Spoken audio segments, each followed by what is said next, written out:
distinguished scholars, honored guests, Sayyid Khurshid Ahmad Shah, Mr. Etzaz Ehsan, ladies and gentlemen. We are gathered here today at the second seminar in what we hope is going to be a continuous series of seminars of Sindh through the centuries.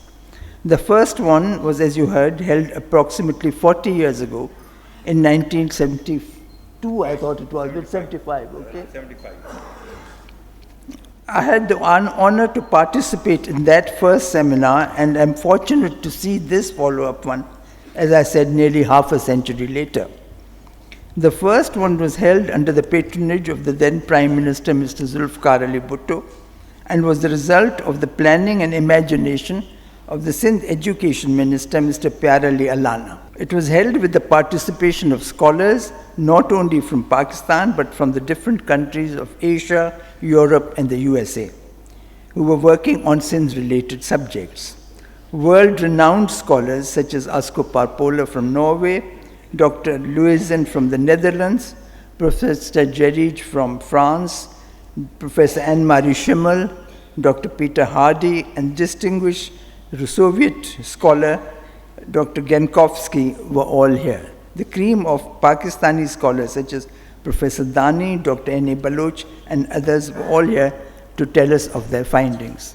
I must congratulate Mr. Muhammad Ali Shaikh, the Vice Chancellor of the newly established SMI University, for his remarkable initiative and the very hard work. It's really remarkable. In the short time, I was very skeptical when he said, I'm going to have this seminar in December. I said, nobody's going to come till then, or even earlier that he suggested. However, it's very impressive that he has the attendance of so many remarkable international scholars, and he's able to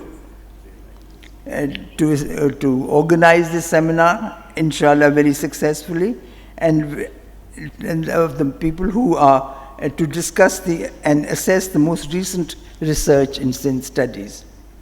We have every expectation that this brilliant gathering of world-renowned scholars will not only reveal to us here and to the world the wealth of knowledge accumulated so far, but also point the way forward for aspiring students to study various aspects of Sindhi civilization so far not adequately covered by scholars.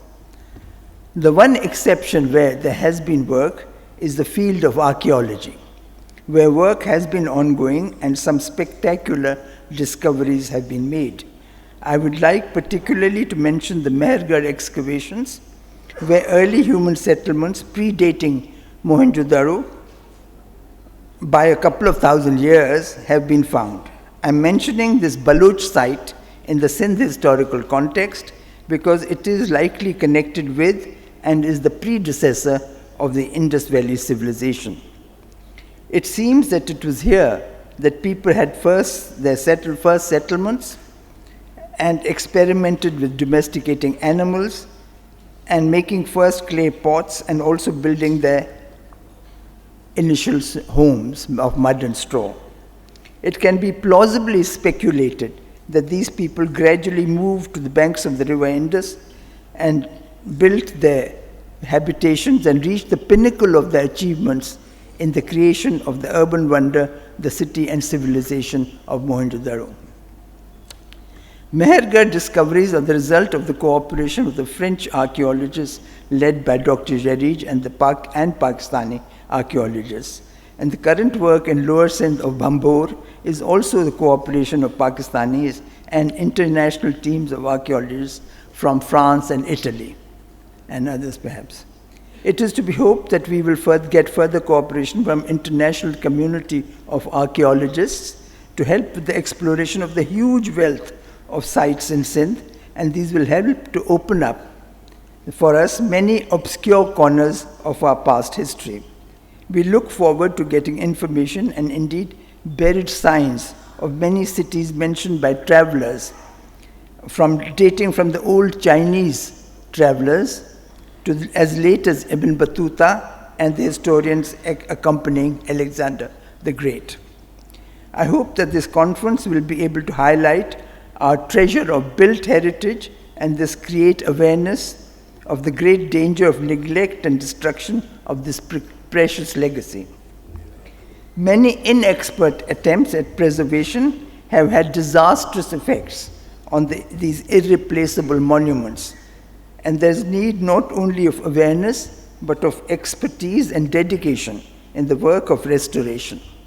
For instance, the use of substandard materials for the new tile works that are being used to replace the old are destroying the beauty and the durability of our historic buildings, as indeed is the use of concrete instead of age-old mixtures of lime plasters, for which even now experts can be found among the old practitioners of the art. Then there are these vast areas of historical periods, not yet worked on with the modern tools of research. In fact, we are guilty of actively destroying our ancient record, which is invaluable for any genuine research. Record is in our district offices and archives is neglected, and quite often one hears of official papers as well as private collections stuffed into gunny bags and sold off as waste paper. We have to stop our heritage from being needlessly damaged, as many were concerned about recently at Mohenjo-daro, but also seeing that it is not appropriated for people for their own agenda. There are enough examples from the past: the Shah of Iran at Persepolis, Saddam Hussein at the Hanging Gardens of Babylon, to illustrate the futility of this sort of hubris. So now, although we have covered reasonably well the colonial period of history, mainly because the official and unofficial record of this period is available to scholars, the early modern and medieval periods of history are largely neglected, and we do not see much work in these areas. For instance, from the 8th century, when the capital of Sindh was at Mansoura in the Arab period, and we can conjecture this as the time when Indian scientific achievements and discoveries in maths were being transmitted to the Arab world and from thence to Europe. Sindh, particularly its capital at Mansoura, was the obvious channel between the South Asian treasure house of philosophy and knowledge and the Western world of Arab lands and Europe beyond. Mansoura must have been a veritable hothouse of intellectual ferment. We know that the scholars and scientists from different parts of the world were thronging Baghdad in the Abbasid period and working with scholars there, and we know that many Sindhi men of learning were also working in the Abbasid capital. But we have not much idea of how things were progressing back home in Sindh. There is a great deal of space for scholars to work on this area and to fill in the gaps in our knowledge. We know that the Holy Quran was being translated for the first time at that time into local Indian languages. We have not been able to identify many urban settlements and cities mentioned by historians and travelers. Ibn Battuta mentions the city of Janani, which he describes as a large, fine city on the banks of the Indus with splendid markets and roads. Also, not much work has been done on the social and economic history of the entire period from pre-Muslim times to the colonial period. And this is an unlimited field for research. No serious student of Sindh and researcher will be short of subject. The vast field of study also includes the much neglected subject of Sindhi anthropology. This region is home to a large number of what may be called marginalized communities that were very important to the economy of Sindh through the ages and performed skilled tasks, such as, for instance, the Odes of Sindh, whose expertise in mud construction and houses and building fort walls can be well compete with the modern cement and concrete structures that are built today. Mohanas or Mir Bahars, who plied the Indus in their boats, are one of the oldest communities in this land. They are known by various names, and studies have to be really conducted to explain their life and their lifestyle to the ordinary person. All this material is fast disappearing as television and modern communications and industry make inroads deep into our country and change the lives of our ancient communities. 30 women are more often than not wearing modern artificial materials like nylon rather than the hand-woven cottons that this region is so famous for. Some scholars had better record this before it all disappears. Some years ago in this very hall, I heard Lord Meghnad Desai of London School of Economics delivering the Dorab Patel Memorial Lecture, and his subject was globalization, a word that was only then becoming part of the common currency. He explained the implication of globalization and what it would mean for the developed and developing worlds, giving opportunities of employment and industrial growth to these countries of the third world and bringing an end to poverty. Since then, of course, we have quickly come into the grip of globalization, and it is not all a bed of roses. It is true that it has meant the spread of industry, improved agriculture, medicine, and hygiene. This is the upside of economic growth. But these things have hardly affected Sindh. On the contrary, Sindh has suffered from the downside of globalization: environmental degradation from pollution, destruction of local habitats, excessive flooding from global warming, salinity, and the degradation of fertile lands, and so on. The recent floods of 2012 were among the worst suffered by Sindh in history. According to official reports, 7.9 million acres were damaged, destroying many crops, and the villages destroyed